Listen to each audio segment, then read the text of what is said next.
Good morning बच्चों, कैसे हैं सारे?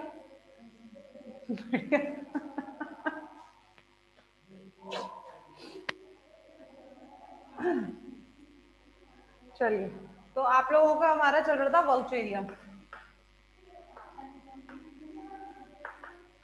चल रहा था, ठीक है। जिसमें से हम वाउचेरिया का किसकी बात कर रहे थे?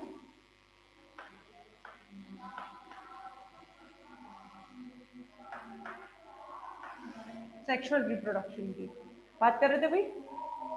सेक्सुअल रिप्रोडक्शन की बात कर रहे थे। सेक्सुअल रिप्रोडक्शन में मेल सेक्स ऑर्गन, इसको कहते हैं हम एंथ्रीडिया, और फीमेल सेक्स ऑर्गन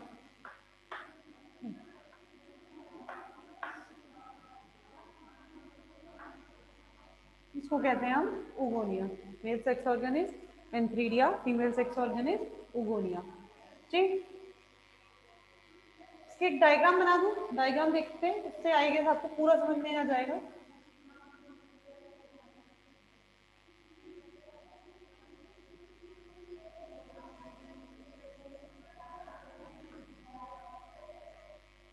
वैसे तो कल मैं आपको पूरा से समझा ही चुकी हूँ।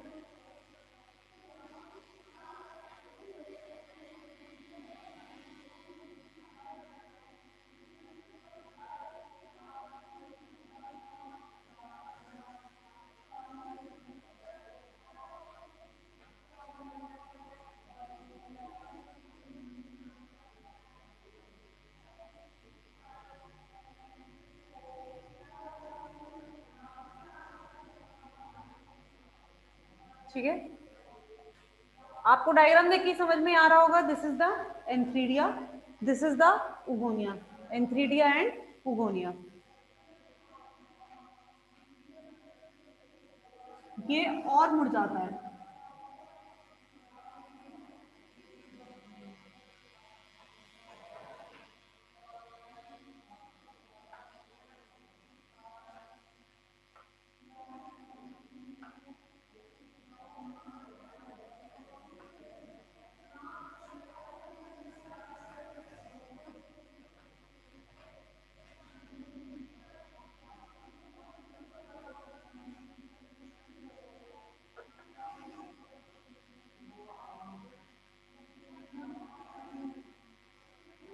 दिख रहा है क्या ऊपर का मैडम?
देखिएगा यहाँ पे बच्चों, ये एक रफ डायग्राम सा मैंने आपके लिए बनाया है।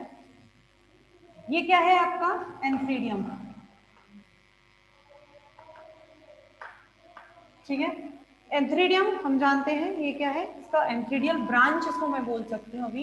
एंथ्रीडियम की जगह हम इसको बोल देते हैं एंथ्रीडियल ब्रांच, ठीक है। एंथ्रीडियम की जगह हम इसको क्या बोलते हैं, एंथ्रीडियल ब्रांच। इस एंथ्रीडियल ब्रांच के बगल से ही ये है इसका उगोनियम, ठीक है। एंथ्रीडियम, एंथ्रीडियम का ये एंथ्रीडियल ब्रांच, जिसपे क्या, एंथ्रीडियल ब्रांच मतलब वो ब्रांच जिसपे क्या फॉर्म होगा आपका एंथ्रीडिया। इसके बगल से ही ये क्या है इसका उगोनियम, ठीक। उगोनियम जस्ट एंथ्रीडिया के बगल से ही मिलता है, और ये किसके अंदर मिलता है, इसकी मोनोशियस स्पीशीज के अंदर। क्या हो गया,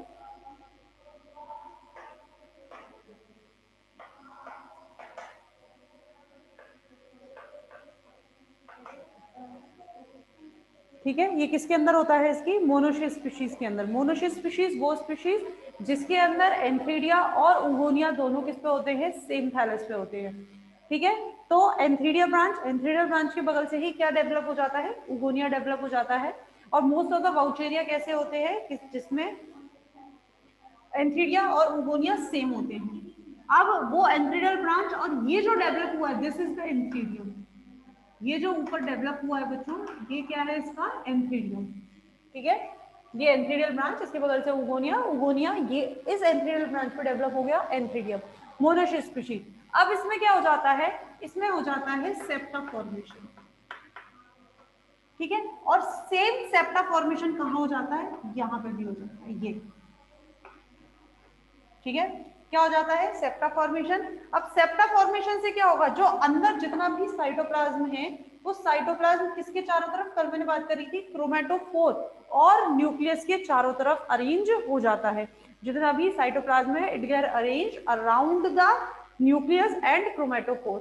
तो न्यूक्लियस भी है, क्रोमेटोफोर भी है और साइटोप्लाज्म भी है, यानी कि अपने आप में एक बॉडी है कि नहीं है, ठीक है। जो चीज जरूरत है वो सब चीज है। तो ये क्या बन जाते हैं, अपने आप में एक सर्कुलर बॉडी बन जाती है, एक सर्कुलर स्ट्रक्चर बन जाते हैं।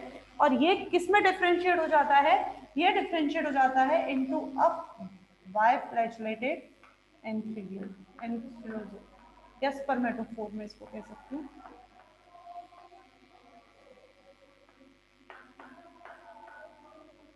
किसमें डेवलप हो गया ये स्पर्मेटोफोर। द सर्कुलर एंथ्रीडिया या the circular cytoplasmic structure get metamorphosed into the biflagellated spore like structure which is called the spermatophore। आप देखिए यहाँ पर मैंने नहीं बनाया है इधर, क्योंकि यहाँ पर अभी आपका केवल मैंने क्या दिखाया है, डेवलपमेंट, दोनों का डेवलपमेंट कैसे होता है।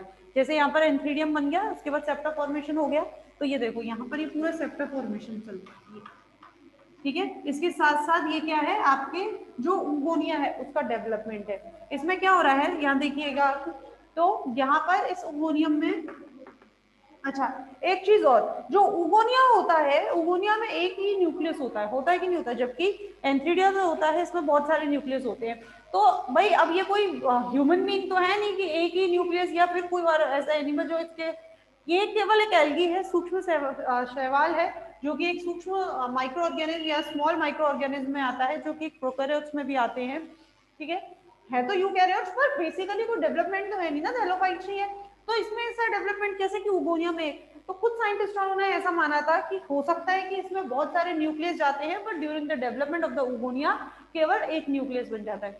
कुछ साइंटिस्टों ने ये थ्योरी दी कि बहुत सारे न्यूक्लियस जाते हैं, लेकिन ड्यूरिंग द डेवलपमेंट वो सारे डिजेनरेट हो जाते हैं, केवल एक न्यूक्लियस बनता है। बहुत सारे न्यूक्लियस या तो फ्यूज होकर एक बना लेते हैं, या बहुत सारे न्यूक्लियस डिजेनरेट हो जाते हैं, एक बचता है, या फिर डेवलपमेंट के दौरान सारे के सारे न्यूक्लियस बाहर आ जाते हैं और अंदर केवल एक न्यूक्लियस बच जाता है। तो ये उगोनिया के डेवलपमेंट में उन्होंने ये सारी थ्योरी दी थी कि क्यों हम, मतलब बहुत सारे साइंटिस्टों के मन में ये सवाल आए थे कि क्यों ऐसा होता है कि उगोनिया में केवल एक न्यूक्लियस होता है, बाकी और सारे न्यूक्लियस कहाँ जाते हैं, जबकि ये क्या है, प्रोट्यूबरेंस ही तो है भाई, एक ब्रांच का प्रोट्यूबरेंस ही तो है। तो प्रोट्यूबरेंस है तो इतने सारे जो न्यूक्लियस मौजूद हैं, इतने सारे न्यूक्लियस में से केवल एक न्यूक्लियस ही रह गया है, बाकी सारे न्यूक्लियस नहीं है, तो वो कहाँ गए? तो उसमें इन्होंने कहा था कि हो सकता है सभी न्यूक्लियस ने फ्यूज होकर एक न्यूक्लियस बना लिया हो, बाकी सारे न्यूक्लियस बाहर निकल गए, अंदर केवल एक न्यूक्लियस बना हो, सारे के सारे न्यूक्लियस डिजेनरेट हो गए, केवल एक न्यूक्लियस बचा हो। तो ये सारी थ्योरीज किसके लिए दी गई थी? उगोनिया में मौजूद केवल एक न्यूक्लियस के लिए।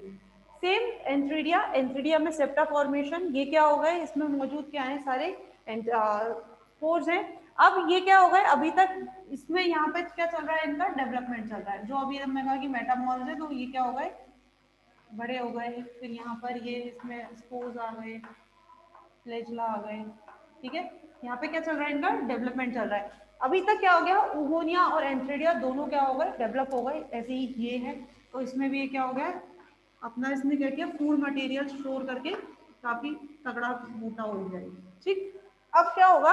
अब जैसे ही दोनों का डेवलपमेंट कंप्लीट हो गया, तो कल मैंने इसकी बात कर रही थी, एंथ्रीडिया, एंथ्रीडिया के टिप पे एक पोर बन जाता है। सेम उगोनिया, उगोनिया की टिप पे भी क्या बन जाएगा? एक पोर बन जाएगा। और ये पोर किससे बनता है? Due to the gelatinization of the cell wall. Gelatinization of the cell wall मतलब सेल के चारों तरफ क्या मौजूद है? जिलेटिन मौजूद है कि नहीं है? मतलब जो, सॉरी जिलेटिन नहीं, सेल वॉल है। सेल वॉल की जितनी भी मटेरियल है वो कैसे हो जाते हैं? लिक्विडिफाई हो जाते हैं। जो मटेरियल्स हैं, जितने भी कंपोनेंट्स हैं, वो क्या हो जाते हैं? लिक्विडिफाई हो जाते हैं। तो इनका क्या हो जाता है? जिलेटिनाइजेशन हो जाता है। तो सारा जितना भी इनकी सेल वॉल है, जिलेटिनाइजेशन हो जाती है, जिसकी वजह से यहाँ सेल वॉल में क्या बन जाता है? एक पोर लाइक स्ट्रक्चर बन जाता है। कहाँ पर? एंथ्रीडियम पे बन जाता है। सेम उगोनिया पे बन जाता है। और यहाँ से ये जो एंथ्रीडिया के से जो पोर बना है, तो एंथ्रीडिया से सारे जितने भी एंथ्रोजॉइड है वो कहाँ जाते हैं? आपके उगोनिया में ट्रांसफर हो जाते हैं। इस तरह से उगोनिया में ट्रांसफर हो गए। उगोनिया में केवल एक न्यूक्लियस है। ये जो न्यूक्लियस है, ये किससे फ्यूज हो जाएगा? एंथ्रीडिया में मौजूद आपके एंथ्रोजॉइड के न्यूक्लियस से। और न्यूक्लियस से फ्यूज होकर इसने क्या बनाया? Zygote. This is the female nucleus, ठीक है, and this is the mail nucleus, ठीक। और जितने भी जाते हैं उनमें से केवल एक ही फ्यूज हो पाता है, बाकी सारे फ्यूज नहीं हो पाते और या तो डिजेनरेट हो जाते हैं। और जैसे ही एक फ्यूज होता है, एक के फ्यूज होते ही अपने चारों तरफ क्या बना लेता है? वॉल बना लेता है, जिससे बाकी के सारे इसे अटैक ना कर पाए। और फ्यूज होते ही इसमें क्या बन गया? ये जाइगोट फॉर्मेशन। क्लियर है बच्चों? किसी को कोई डाउट है? ये हो गया आपको पूरा इसका रिप्रोडक्टिव लाइफ साइकिल, यही है, इसमें और कुछ भी नहीं है।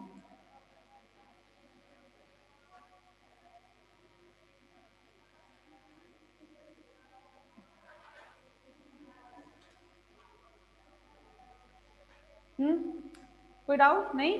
चलिए, तो ये हो गया आपका यहाँ पर एंट्री वाउचेरिया कंप्लीट। इतना ही था वाउचेरिया में।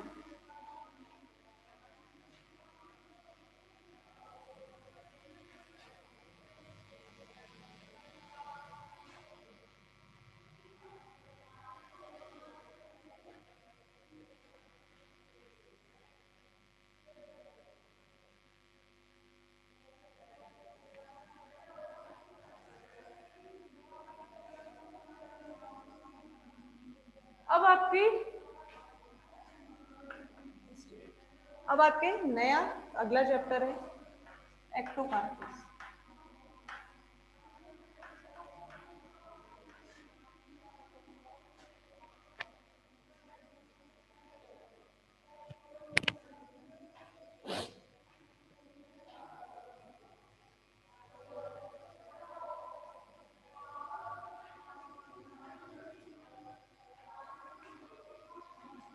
चल,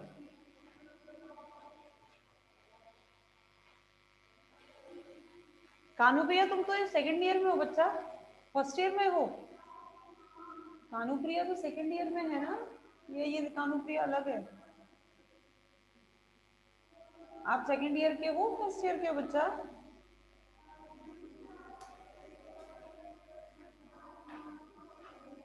आप तो सेकंड ईयर में हो ना? फिर आप फर्स्ट ईयर की क्लास में क्या कर रहे हो?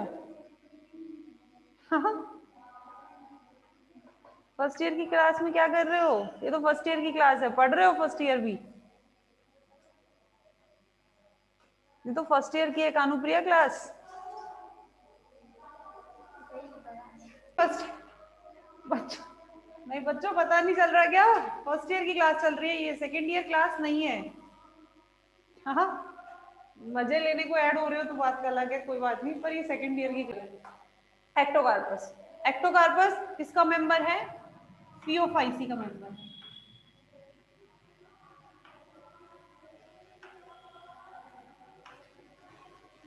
एक्टोकार्पस किसका मेंबर है? फियोफाइसी का मेंबर है। और फियोफाइसी के जो मेंबर हैं इनको ब्राउन एल्गी कहा जाता है। ठीक है, एक्टियोफाइसी का मेंबर है और फियोफाइसी के मेंबर्स को क्या कहा जाता है? ब्राउन एल्गी कहा जाता है due to their brown colour. अच्छा, एक और कैरेक्टर होता है फियोफाइसी के मेंबर्स में, ये बहुत बड़े होते हैं, they are very large algae. इसके अंदर ही एक एल्गी आती है अपनी मैक्रोसिस्टिस।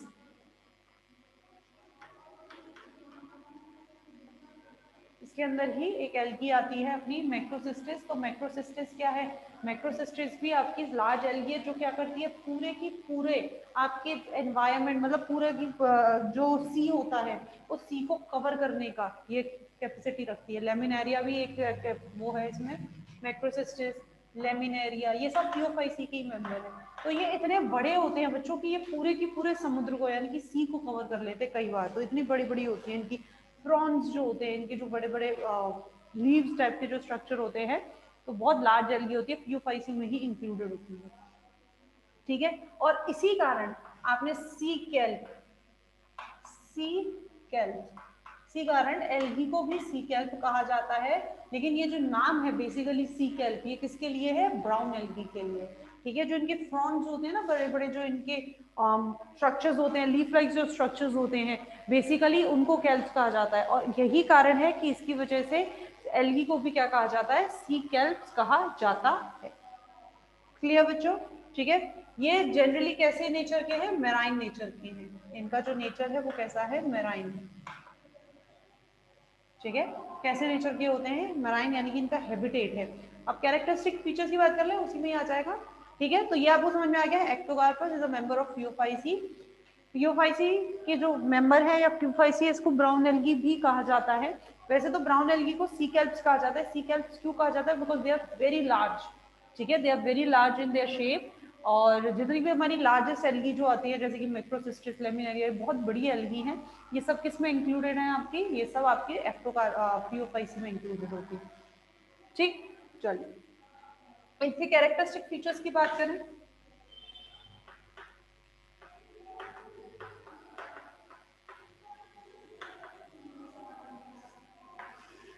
कैरेक्टरिस्टिक फीचर्स में क्या होता है? सबसे पहले अपना हैबिटेट होता है।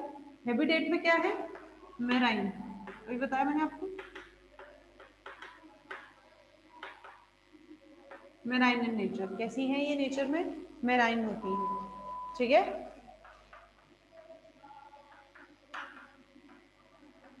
Dark brown to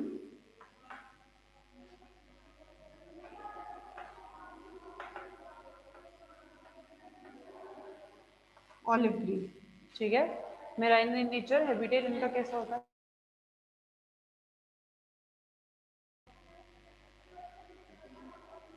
dark brown to olive green. ठीक, इन कलर। इसके बाद इनके पिगमेंट्स की बात करें, तो पिगमेंट्स कौन कौन से बच्चों? क्लोरोफिल ए और क्लोरोफिल ई।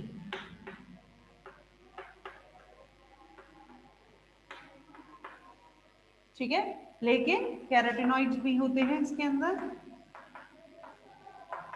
And xanthophyll. और जेंथोफिल कौन सा है? कौन सा जेंथोफिल है इसमें? फ्यूकोजेंथोफिल। ठीक है, जेंथोफिल कौन सा है इनके अंदर? फ्यूकोजेंथोफिल। से पूछो ये बात।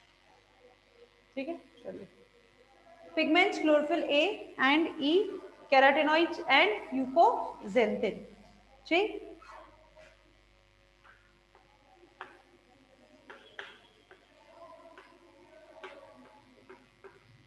रिजर्व फूड, रिजर्व फूड क्या है इसका? लेमिनेरियन,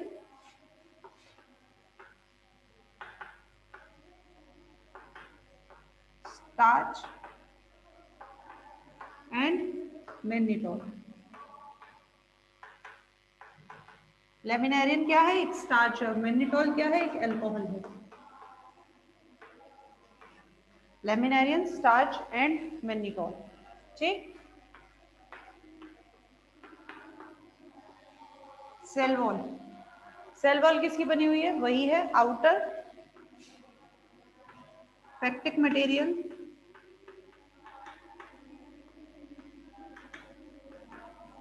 पैक्टिक मटेरियल जैसे कौन कौन से? Like alginic acid and fucoidan. ठीक है, बाहर की तरफ आउटर पैक्टिक मटेरियल कौन कौन से? Like alginic acid and fucoidan. जबकि इनर किसकी बनी हुई है? सेल्यूलोज। ठीक है, अंदर की तरफ से किसकी बनी हुई है? सेल्यूलोज की बनी हुई है। जबकि बाहर की तरफ से किसकी बनी हुई है? Pectic material. और पैक्टिक मटेरियल में क्या क्या मिला हुआ है? एल्जेनिक एसिड एंड फ्यूकोइडिन। ठीक, और इनर सेल्यूलोज की। इसके अलावा फ्लैजला तो उसी की तरह है।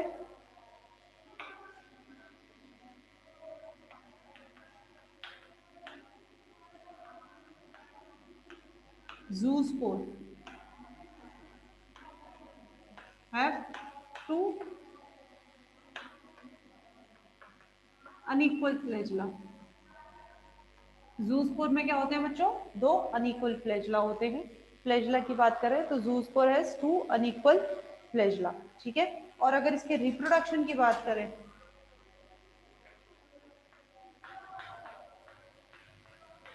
Sexual and asexual. ठीक है, रिप्रोडक्शन कैसा है? Sexual and asexual. तो ये होते हैं एक्टोकार्पस के सारे कैरेक्टरिस्टिक फीचर। एक बार फिर बात करते हैं। Ectocarpus which is a member of Phaeophyceae and it this Phaeophyceae is also called as brown algae. The member included in the Phaeophyceae is also called as brown algae. Ectocarpus Phaeophyceae में एक और characteristic feature है कि इसमें मौजूद हमारी जितनी भी लार्जेस्ट एल्गी हैं is a member of the Phaeophyceae. किसकी मेंबर है? पियोफाइसी की। जैसे कि अपना लेमिनेरिया है, मैक्रोसिस्टिस है। ठीक है, ये सब क्या है? ये लार्जेस्ट एल्गी है। ठीक, और इसी वजह से एल्गी को भी सी कैल्प्स कहा जाता है। बेसिकली ये जो सी कैल्प्स नाम है ये किसके लिए है? ब्राउन एल्गी के लिए है। कैल्प का मतलब, कैल्प होते हैं जो बड़ी बड़ी लीफ लाइक स्ट्रक्चर जो होती है, जो एल्गी की थैलस जो होता है, लीफ लाइक स्ट्रक्चर से मतलब लीफ लाइक नहीं कह रही हूँ, बेसिकली जो बड़ा सा थैलस होता है उसको कैल्प कहा जाता है। ठीक है, तो इसको सी कैल्प कहा जाता है। इसके कैरेक्टरिस्टिक फीचर्स की बात करूँ अगर मैं एक्टोकार्पस के, तो एक्टोकार्पस का कैरेक्टरिस्टिक फीचर क्या है? इसका हैबिटेट मेराइन है। नेचर में मेराइन होता है, dark brown to olive green in colour. ठीक, अगर मैं इसके पिगमेंट्स की बात करूँ तो पिगमेंट्स क्या है इसके? Chlorophyll a and E pigments हैं इसके। इसके अलावा केराटिनॉइड एंड जेंथोफिल। जेंथोफिल कौन से हैं इसके? फ्यूकोजेंथ है। ठीक, रिजर्व फूड क्या है इसका? Laminarin, starch and mannitol. Laminarin, starch and mannitol. Cell wall वही आउटर पेक्टिन और इनर सेल्यूलोज। लेकिन पेक्टिक मटेरियल कौन सा है इसके अंदर? Alginic acid and fucoidan. ठीक है, pectic material is alginic acid and fucoidan. इसके अलावा फ्लैजला की बात करूं तो flagella, zoospore has two unequal flagella. Flagella कैसा है? जूस्पोर में दो अनइक्वल फ्लैजला होते हैं। और रिप्रोडक्शन इसके अंदर sexual and asexual both type of reproduction are found. दोनों सेक्सुअल और एसेक्सुअल दोनों टाइप का रिप्रोडक्शन इसके अंदर पाया जाता है। क्लियर है बच्चों? इसका सिस्टमेटिक पोजीशन आपको दिया हुआ है जिसके अंदर से हमारा जो स्पीशीज है जो हम पढ़ रहे हैं दैट इज द सिलिक्योसस। ठीक है, जो स्पीशीज हम पढ़ रहे हैं वो कौन सी स्पीशीज है आपकी? सिलिक्योसस।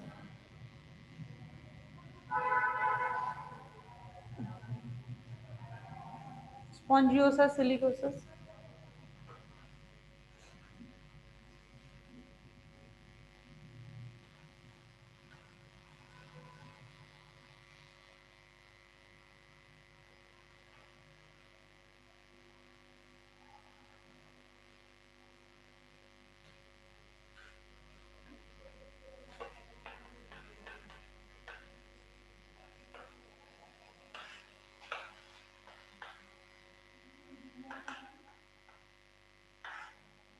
विजुअल कर लीजिए बच्चों क्लास।